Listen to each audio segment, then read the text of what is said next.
Latar belakang dan awal mula Perang Ambarawa terjadi setelah proklamasi kemerdekaan 17 Agustus 95, di mana Indonesia menghadapi ancaman dari kekuatan asing. Salah satu ancamannya datang dari Inggris yang bertugas untuk melucuti tentara Jepang kalah dalam Perang Dunia II. Namun sekutu serta pasukan Nica, yaitu pemerintahan kolonial Belanda, yang bertujuan untuk merebut kembali kendali atas Indonesia. Insiden awal di Magelang pada 20 Oktober 45, sekutu dipimpin Brigadir Jenderal Battle dan mendarat di Semarang. Beberapa tokoh penting yang terlibat dalam pertempuran di Ambarawa, yaitu ada Kolonel Sudirman sebagai pemimpin tertinggi pasukan TKR di Ambarawa. Ia adalah tokoh sentral yang memimpin dan mengawasi jalannya pertempuran. Ia dikenal karena merancang dan menerapkan taktik supit urang, pengepungan rangkap dari dua sisi yang berhasil mengepung dan memukul mundur pasukan sekutu dari Ambarawa ke Semarang. Lalu ada Letkol Istiman Suryokusumo, perannya merupakan perwira TKR, Komandan Resimen TKR Banyumas, dan salah satu perwira yang diandalkan Kolonel Sudirman dalam mengatur strategi operasional.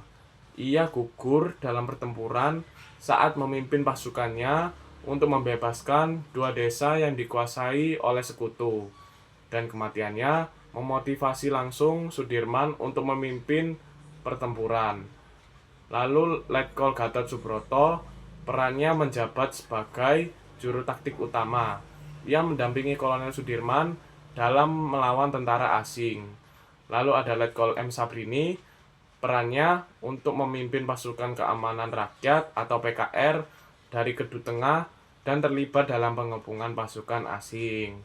Lalu ada Kapten Surono, dia berperan sebagai seorang kapten di bawah kepemimpinan Letkol Gatot Subroto yang menunjukkan kepiawaian militer dalam pertempuran tersebut.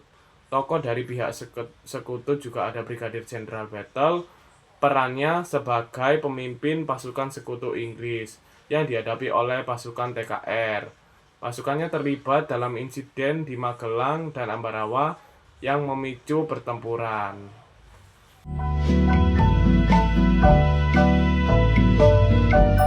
Strategi perang. Taktik supit urang. Kolonel Sudirman menggunakan taktik supit urang dalam pertempuran ini. Strategi ini melibatkan pengepungan dari dua sisi, kiri dan kanan. Seperti bentuk capit udang, pasukan TKR memanfaatkan medan perbukitan di sekitar Ambarawa untuk mengepung pasukan sekutu, memutus jalur komunikasi dan logistik mereka. Dengan strategi ini, pasukan sekutu terjebak di Ambarawa dan akhirnya dipaksa mundur ke Semarang.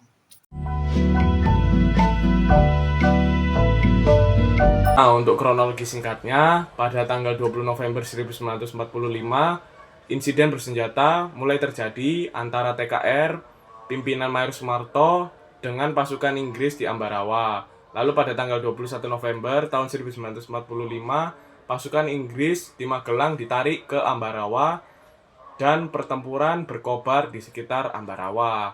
Lalu pada tanggal 26 November 1945, Letkol Istiman, Komandan TKR asal Purwokerto, gugur dalam pertempuran. Lalu pada 11 Desember 1945, Kolonel Sudirman, Panglima Divisi Banyumas, tiba di Ambarawa dan mengambil alih komando seluruh pasukan TKR serta Laskar Rakyat. Lalu pada tanggal 12 Desember 1945, pukul setengah 5 pagi, Sudirman melancarkan serangan serentak dengan menggunakan taktik jitu, supit urang, pengepungan rangkap dari dua sisi, memutus jalur suplai dan komunikasi musuh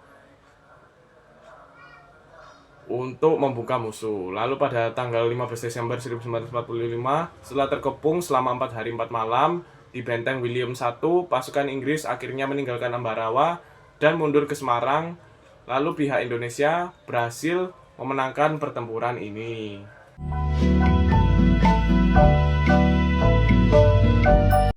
Hasil dan dampak pertempuran Ambarawa. 1. Kemenangan Indonesia.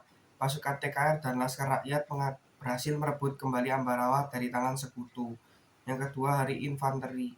Kemenangan ini diperingati sebagai Hari Infanteri setiap tanggal 15 Desember. Yang ketiga, meningkatkan semangat nasionalisme. Kemenangan di Ambarawa membuktikan bahwa pasukan Indonesia mampu mengalahkan kekuatan asing yang lebih modern dan terlatih. Yang keempat, pengaruh dalam perjuangan kemerdekaan. Pertempuran Ambarawa menjadi inspirasi bagi perlawanan di daerah lain.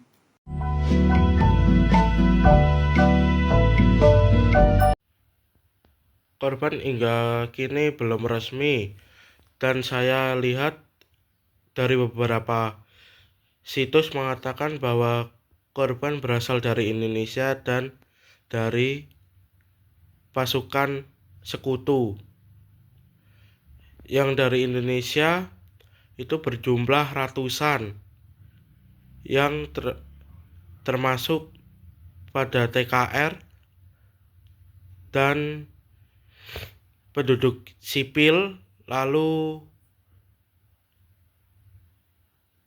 Laskar Rakyat.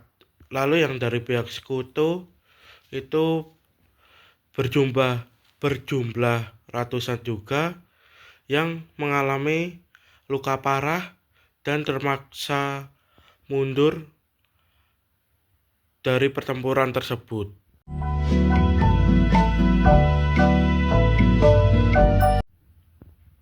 Lalu warisan yang kita dapat itu ada Monumen Palagan yang bertujuan untuk mengenang para jasa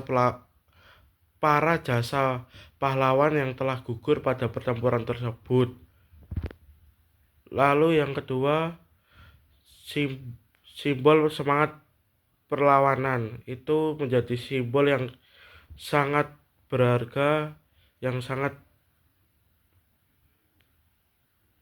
bermanfaat bagi kita untuk semangat untuk menjaga bangsa dan semangat untuk menang.